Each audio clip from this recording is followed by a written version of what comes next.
Fala galera! Começando mais um vídeo aqui no canal No Alvo com Bruno Amorelli. Deixe seu like, se inscreva no canal, compartilhe com a galera e comenta aí o que você achou do vídeo, o que você achou dos jogos que eu vou falar aqui agora e o que você espera ver no nosso canal, beleza? O Cruzeiro venceu neste domingo à noite a equipe do Fortaleza por 2-0. Caio Jorge e Lucas Silva marcaram os gols do Cabuloso. O placar foi construído na primeira etapa. A primeira etapa foi um amasso do Cruzeiro, controlou a partida. O Cássio não precisou fazer nenhuma defesa, ele foi um espectador do jogo no primeiro tempo. O time do Cruzeiro não contava com o Matheus Pereira, que estava suspenso, tomou o terceiro cartão amarelo no Clássico, não jogou. Foi o Gabigol, titular da equipe, na função exercida pelo Matheus Pereira.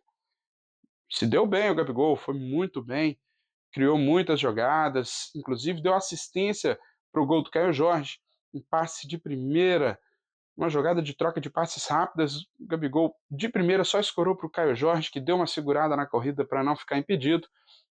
Caio Jorge dominou e tocou entre as pernas do goleiro João Ricardo. Gabigol que aos poucos vai mostrando aí para o Léo Jardim que ele pode ser titular desse time, né? Que até o ano passado o Cruzeiro dependia muito do Matheus Pereira. O Cruzeiro era um com o Matheus Pereira e outro totalmente diferente sem ele.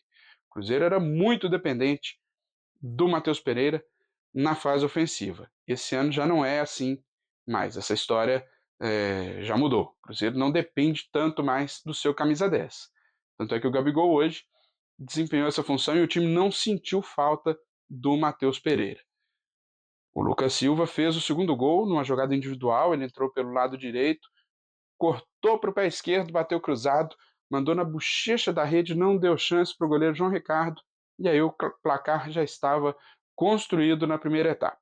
No intervalo, o técnico Vojvoda fez algumas mexidas, o Pedro Augusto entrou, o Mancuso, também o Pochettino, e aí o Fortaleza, né, conseguiu igualar um pouco a situação, foi até superior ao Cruzeiro em termos de volume na segunda etapa. O Cruzeiro demorou para conseguir chegar lá no gol do Fortaleza, mas defensivamente também o Cruzeiro teve uma atuação muito sólida, conseguiu ali segurar o ímpeto da equipe do Fortaleza. O Cássio fez uma grande defesa numa bola cabeceada que ele conseguiu espalmar e foi só. Fortaleza não conseguiu fazer gol e aí o Cruzeiro realmente venceu aí por 2-0, confirmando a sua boa fase e também confirmando a má fase do rival. O Cruzeiro agora é o terceiro colocado com 20 pontos. 2 pontos a menos do que o Palmeiras, que é o rival da próxima rodada, jogo aqui no Mineirão na próxima semana, e 1 a menos do que o Flamengo, que é o segundo colocado. Então o Cruzeiro entra de vez na briga pelo título do Campeonato Brasileiro. Tem jogo aí, confronto direto contra o Palmeiras aqui no Mineirão. Palmeiras que perdeu para o Flamengo hoje jogando lá no Allianz Parque. Então, o Cruzeiro vai aí se candidatando cada vez mais ao título do Campeonato Brasileiro. Vamos falar um pouquinho do jogo de sábado entre Atlético e Corinthians.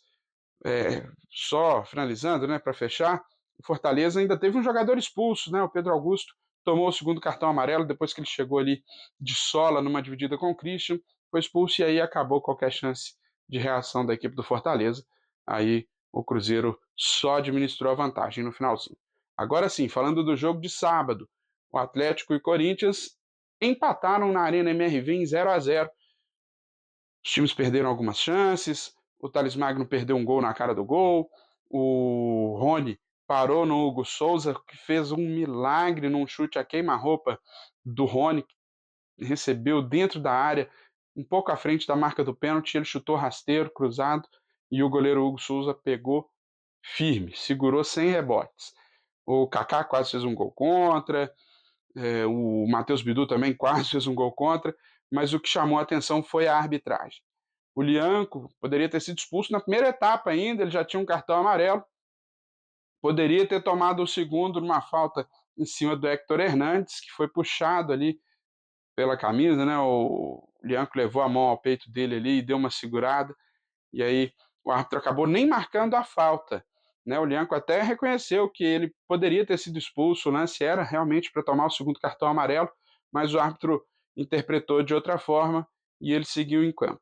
E o outro lance que chamou a atenção foi a anulação da expulsão do Rubens, né, o Rubens estava chateado ali por uma falta que o árbitro não teria marcado na jogada anterior, e aí ele foi com tudo para cima do Breno Bidon, chegou forte, acaba pegando de leve ali no bico da chuteira do jogador do Corinthians e toma o vermelho direto. O VAR chamou para revisão e aí o árbitro retirou o cartão vermelho e deu apenas o amarelo para o Rubens. Então o Corinthians reclamou bastante aí da arbitragem do jogo contra o Atlético aqui na Arena MRV. O jogo ficou 0-0, resultado que não é bom para nenhuma das duas equipes. O Galo agora está na 10ª posição, ambos têm 14 pontos, o Corinthians está na frente nos critérios de desempate. Mas é isso. Então, quero saber a sua opinião também. Conta aí para mim aqui nos comentários. Deixe seu like, se inscreva no canal, ative as notificações. Durante a semana vou colocando mais vídeos aqui e aí a gente vai trocando ideia aqui nos comentários, beleza? Um grande abraço e até a próxima. Valeu!